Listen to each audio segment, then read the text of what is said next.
Today, I just had. And that's healthy. Yes, ma'am. We've got a cool one.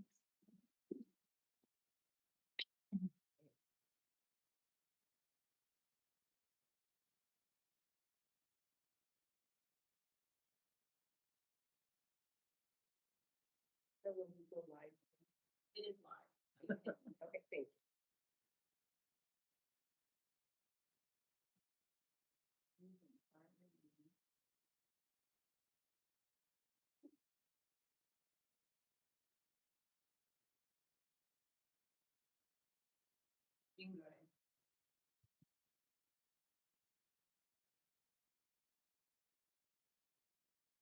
I'm confirming that we have a quorum for this meeting.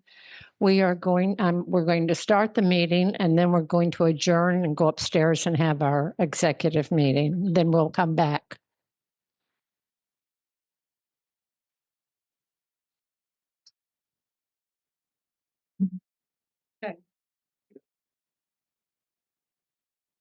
Where are we going?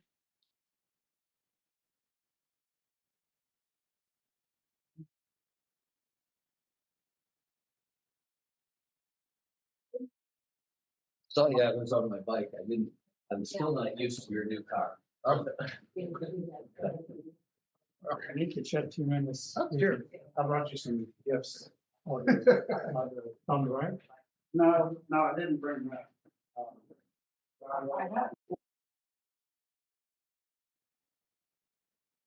Okay, we have, the board has returned from the executive session, and I'm just going to give a brief rundown of what we discussed. There were 3 issues related to requests from the attorneys, and I'm just going to go through that. The board of directors voted to turn over one homeowner's account in arrears at the attorney's office for collection. That was a unanimous vote. The second one, the board of directors voted to authorize the attorney's office to file a collection foreclosure lawsuit on one or more homeowners' delinquent accounts. That also was unanimous, but we would like to get some feedback from the attorneys for what exactly collection foreclosure means, or what that entails. And the third one was the board of directors voted to authorize the attorney's office to file an injunction lawsuit against one or more homeowners with deed restriction violations, and that again was a unanimous vote. We also discussed the bids for the roofing that needs to be done, and I'm going to let the gentleman who. I think Mark had volunteered to explain the bid process and where we are. Okay.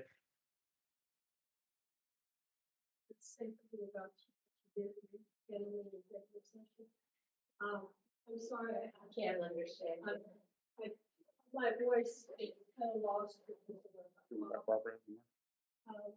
Barbara, do you want to just? It may help.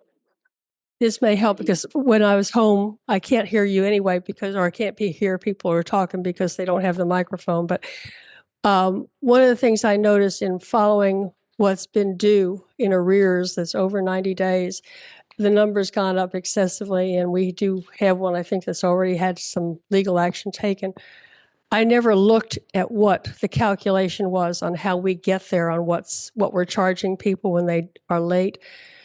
I did it today, quick and dirty, and in fact, I only have 5 copies, but there's a spreadsheet that if you could just look at, the thing that I think is noticeable is that our late fees at the 10% are not just the month that it's late, but they are cumulative. It's every month they get added on, and if they're late again.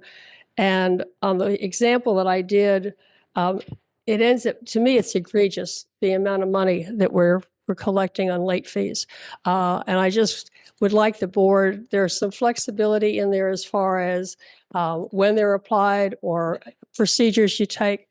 I just think it would behoove us to look at that from the standpoint of the board as far as possibly making some other arrangements to try and work out something with homeowners to see, try every other plan we can. I mean, up to monthly payments on people who are really late. I know that won't work with everybody, but on some of them, to see if you can't work it out. Because looking at the numbers that came up and what's been reported recently, I just think the numbers are egregious and not helping us as far as the homeowners go or helping out the homeowners at all. That was all, just a comment.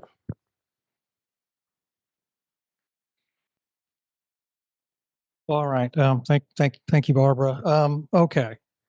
So we recently went out for bids to, I know we contacted a number of roofers, but we did receive ultimately 4 qualifying bids. When I say qualifying bids, that they responded specifically to our specifications, line item by line item. And so in comparing these 4 contractors, we have, in fact, we've arrived at, the low bidder. The low bidder is obvious from the other bid.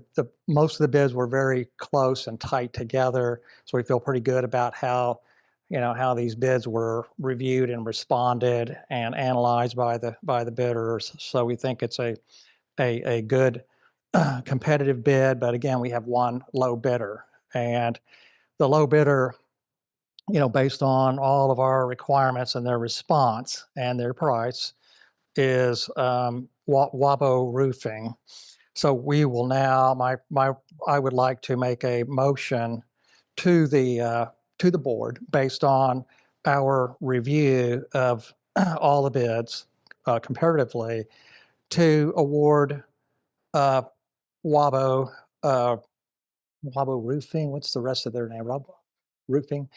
Wabo Roofing the bid, and which, when we say award the bid, keep in mind that this is a process of, it's a starting, the award process is it's not a contracted process. That's a second stage. So we'll now go to them and negotiate with them and make sure they can sign our contract and give us all the stuff we need, and then come back on the contract award and have another motion to award the contract. So right now, the motion I'd like to make is to award to Wabo Roofing as the low bidder, responsive low bidder, and that's my motion. I'll make a second to the motion.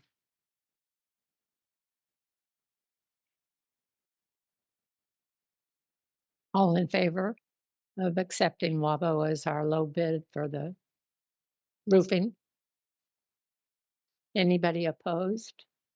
Okay, so we'll follow the process that you all have worked out for getting specifications from the bidder and working with them, and then figuring out contract issues.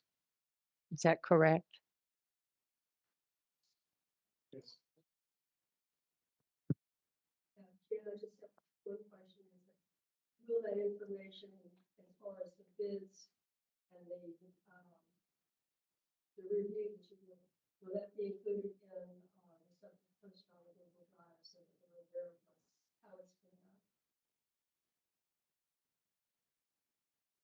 The bids and the analysis of it, will the homeowners get to see that as well?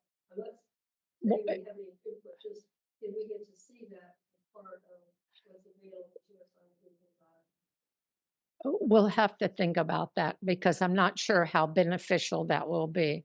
We'll look at that though. Okay. Yeah, I know. You like open and transparent. I understand that. Anybody have anything they'd like to say? Post other people's numbers, yeah. I think we'll, clearly post what, the awarded contract and what that is, but other people's bids, I don't think we can put those out in the, general public, because we think they'll get. The confidentiality of providing a bid to us is what it violates. I don't think you want your numbers. This isn't a public bid. It's a private, we're a private owner. We can go to the office and look at them. About that, I don't know. I don't know. Yeah. We were able to before. Yeah, maybe, yeah. Yeah, it might be, I don't think we took a picture of it, stuff like that, but you can look, I think you can look at it. Yeah, so I just wanted to add a couple of things, Jan. While we're talking about the roofing, I mean, I've been really impressed with the improvements in roofing materials and systems that have been developed in the last 4 or 5 years. When I last had my roof replaced after Hurricane Ike, the best you could do was the gaff shingles we're using now with their starter strip, and that guaranteed you, or they said it guaranteed you, 130-mile-an-hour wind rating for your roof system. And fortunately, my roof hasn't peeled off. Unfortunately, my neighbors on the other end of the building did in Hurricane Beryl, so I have not asked her how or what she did differently than I did, whether it even made a difference, I don't know. But the new systems are designed to make that even a stronger system so that it won't be ripped off in a storm. I'm not going to claim what the manufacturers claim, because I think that I'm waiting to see. It's only 4 or 5 years old. We'll see what actually really happens. But I just wanted to say, if we do use the new systems, which we are planning to do, then you do have a much stronger installation than we've had in the past, is where we're trying to go with this. Is that fair enough, Mark? Is that fair? There we go, starter strips, spec. So anyway, I just wanted to mention that while we're talking about it. Ralph, did you have anything that you wanted to add? Okay. Anybody else? Okay. If there's no other issues that we want to talk about, I adjourn the meeting.